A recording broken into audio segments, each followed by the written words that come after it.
ஒரு வருத்தம் இருக்குது. இவ்வளவு பேசிய மகன்களுக்கு, இவ்வளவு போராடிய பிள்ளைகளுக்கு, இவ்வளவு உண்மை நேர்மையுமா, இவ்வளவு மாற்று அரசியலை, தூய அரசியலை எடுத்து வைக்கிற பிள்ளைகளுக்கு நீங்கள் இன்னொரு 10 லட்சத்தை வாக்கை போட்டு விழுக்காடு கொடுத்துருக்கூடாதா அப்படின்னு ஒரு வருத்தம் இருக்குது. அவ்வளோதான்.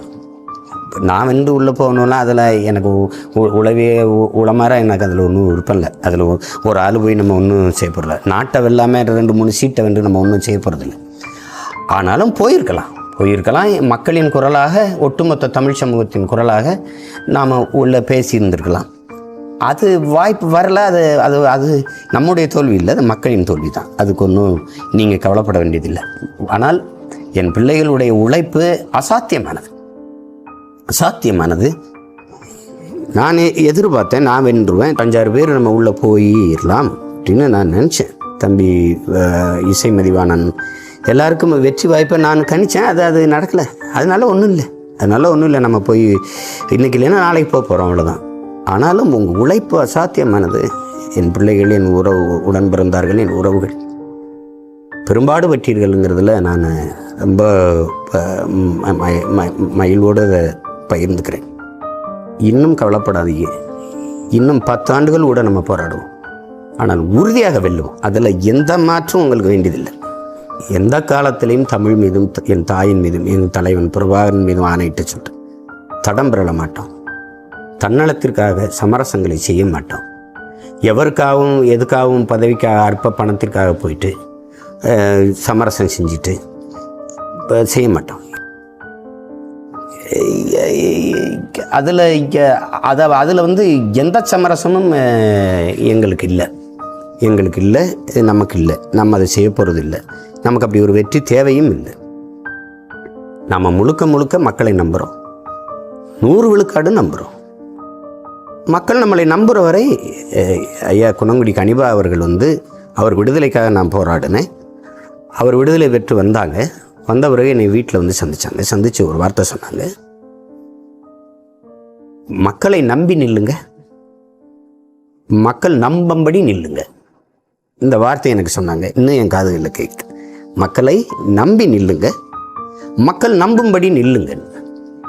மக்களை நம்பி நிற்கிறோம், மக்கள் நம்பும்படி நிற்கிறோம். மக்கள் என்னைக்கு நம்புகிறாங்களோ அன்னைக்கு நமக்கு வெற்றி வரும். அது வரைக்கும் துணிஞ்சு நாம் போராடிட்டு இருப்போம். தலைவர் நமக்கு கற்பிச்சிருக்காங்க, வரலாறு நமக்கு வழிகாட்டுது, சத்தியம் நமக்கு சான்றாக இருக்கிறது.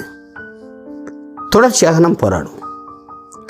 அதில் என் உயிருக்கினியவர்கள், என் உடன் பிறந்தார்கள். கடலை தாண்டிட்டோம், கரை தான் இருக்குது.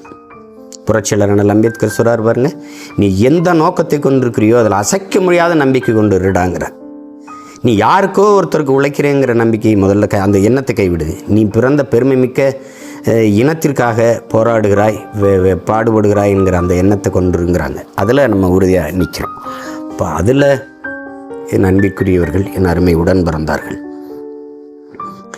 பேரன்பு என்று நான் நேசிக்கிறேனது நாம் தமிழர் சொந்தங்கள், உலகெங்கும் பரவி வாழ்கிற என் தாய் தமிழ் உறவுகள், உங்கள் பிள்ளைகள் எங்களுக்கு துணையாக நில்லுங்க. கடந்த கால தேர்தலை விட என்னை கஷ்டப்படாமல் நீங்கள் பார்த்துக்கிட்டாங்க. பிள்ளைகளுக்கு கட்டுத்தொகை போடுறது, கொஞ்சம் செலவுகள், அதெல்லாம் பார்த்துக்கிட்டாங்க. அப்புறம் பெரும்பாலான இன உணர்வு உள்ள பெருந்தகைகள் நம்மளை கஷ்டப்பட விடலை. இப்போ முந்தைய தேர்தலில் நம்ம சிரமப்பட்டோம்.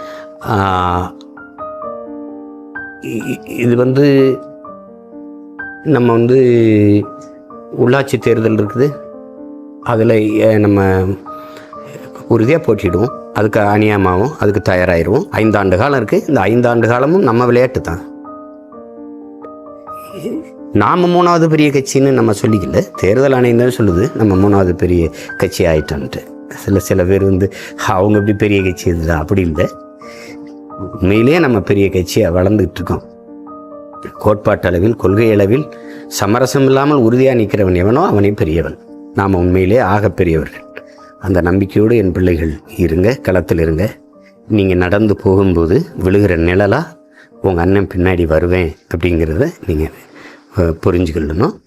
என்றைக்குமே இந்த இனத்திற்கும், இந்த மக்களுக்கும், இந்த நாட்டுக்கும் நீங்கள் உண்மையாக இருங்க. நான் உங்களுக்கு உயிராக இருப்பேன். இது என் தலைவன் மேலே ஆணை. நீங்கள் இருங்க. நம்ம உறுதியாக வெல்லுவோம். தொடர்ச்சியாக நம்ம போராடி வென்று முடிப்போம். உலகெங்கும் பரவி வாழ்கிற என் தாய் தமிழ் உறவுகள், எங்களை ஆதரித்தவர்கள், ஆதரிக்காதவர்கள், எதிர்த்தவர்கள், விமர்சிக்கிறவர்கள், விமர்சித்து கொண்டிருப்பவர்கள் அனைவருக்கும் என்னுடைய வாழ்த்துக்களும் நன்றியும். இனி வரும் காலங்களில் உங்கள் பிள்ளைகள் எங்களை நாங்களே செதுக்கி கொண்டு இன்னும் சிறப்பாக, இன்னும் மேம்பட்டு களத்திலே செயல்படுவோம் என்கிற உறுதியை உங்களுக்கு இந்த நாளில் தருகிறேன். 10 ஆண்டுகளில் எளிய பிள்ளைகள் நாம் தமிழர் நிலத்தில் ஏற்படுத்திய அரசியல் தாக்கத்தை எந்த அரசியல் இயக்கமும் செஞ்சதில்லை. அதில் உங்களுக்கு மாற்று கருத்து இருக்க முடியாது. சிறுக சிறுக நம்ம வளர்ந்து வந்தாலும் வளர்ந்து கொண்டிருக்கிறோம். அதை யாரும் மறுக்க இயலாது.